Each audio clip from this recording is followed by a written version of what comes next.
और देखिए महाराष्ट्र का जिक्र कर लेते हैं, जहां पर महाराष्ट्र में एकनाथ शिंदे सरकार ने देसी गाय को राज्य माता का दर्जा दिया है। और आपको बता दें, महाराष्ट्र ऐसा करने वाला पहला राज्य है देश में। सोमवार को कैबिनेट बैठक में महाराष्ट्र सरकार ने यह अहम और महत्वपूर्ण फैसला लिया है। महायुति सरकार ने इसको लेकर एक अधिसूचना भी जारी कर दी है। सीएम एकनाथ शिंदे ने कहा कि स्वदेशी गाय किसानों के लिए वरदान है, इसलिए इन्हें राज्य माता का दर्जा देने का यह अहम फैसला लिया गया है।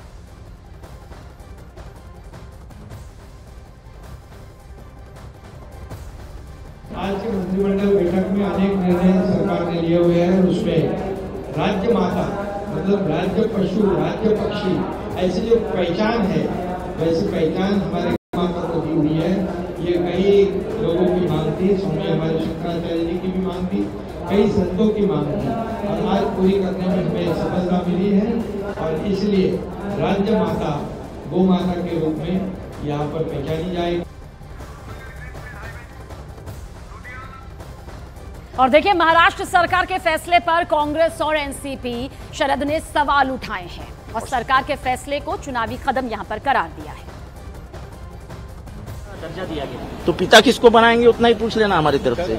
चुनाव के मुद्दे नजर रखकर ये ऐसा निर्णय ये सरकार ने लिया है, तो इनमें दिखाने के दांत और खाने के दांत अलग लगते हैं। जब से नरेंद्र मोदी की सरकार देश में आई, तब से अगर अपना देश एक नंबर में कहाँ आया होगा दुनिया में, तो गौ मांस निर्यात करने में हमारा देश एक नंबर हुआ है।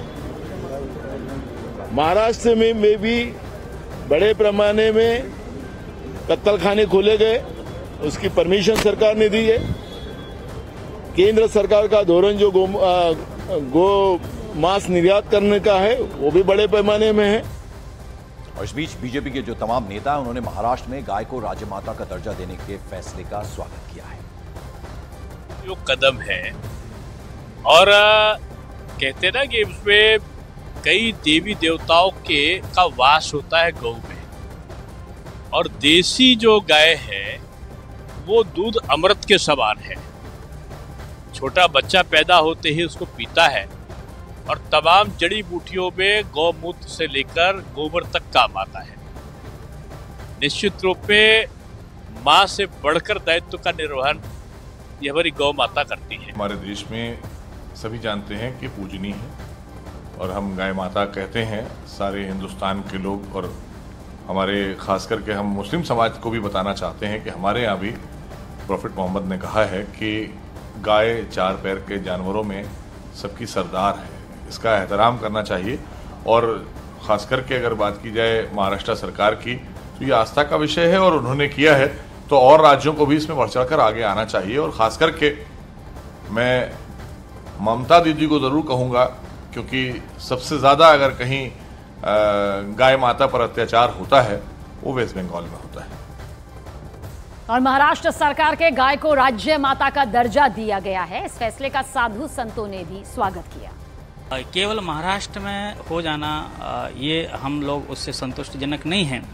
मुझे लगता है कि गौ माता को पूरे भारत में इस प्रकार का दर्जा, गौ माता का दर्जा मिलना चाहिए। शास्त्रों में कई जगह, क्योंकि अगर गौ माता संरक्षित रहेगी तो मुझे लगता है कि देश पूरा हमारा विकास करेगा और सुख शांति समृद्धि बढ़ी रहेगी। मुझे लगता है भारत सरकार को चाहिए कि पूरे राष्ट्रव्यापी पूरे भारत में गौ माता को इस प्रकार से माता का दर्जा मिलना चाहिए। गाय जो है हमारे विश्व की सभी की माता है।